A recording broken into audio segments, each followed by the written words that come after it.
খুলনা নগরীর বিভিন্ন স্থানে ভিন্ন ভিন্ন এনজিওর নাম ও অফিস দেখিয়ে সাধারণ মানুষের লক্ষ লক্ষ টাকা হাতিয়ে নিচ্ছে একটি প্রতারক চক্র। চক্রটি বিভিন্ন সময় একাধিক মাঠকর্মী নিয়োগ দিয়ে চটকদার বিজ্ঞাপন ও ডিপোজিট স্কিমের লোভ দেখিয়ে সাধারণ মানুষের কাছ থেকে টাকা হাতিয়ে নিত। পরবর্তীতে গ্রাহক তাদের স্কিমের মেয়াদ শেষ হলে এনজিওর অফিসে টাকা তুলতে গেলে দেখা যেত সেখানে কোনো এনজিওই নেই এবং যে মাঠকর্মীর মাধ্যমে তারা ডিপোজিট করেছিল সেই কর্মীরও কোনো খোঁজ নেই।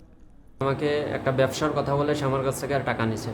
শুধু আমার কাছ থেকে নয়, আরও বিভিন্ন লোকের কাছ থেকে নিচ্ছে। আমার পরিবারের 7 জনের কাছ থেকে নিচ্ছে।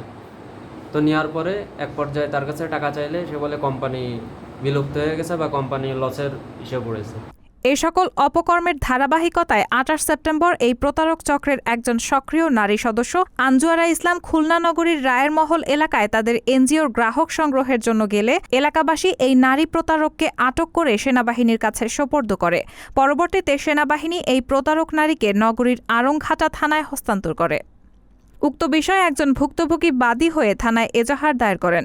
এই বিষয়ে থানার ওসি মোহাম্মদ হেলালের সাথে কথা বলে তিনি জানান, এই প্রতারণার দায়ে অভিযুক্ত নারী প্রাথমিকভাবে এই প্রতারণার দায় স্বীকার করেছেন এবং উক্ত বিষয়ে নির্দিষ্ট আইনে তার বিরুদ্ধে মামলা দায়ের করা হয়েছে। রায়হানা মুন, সবার কথা।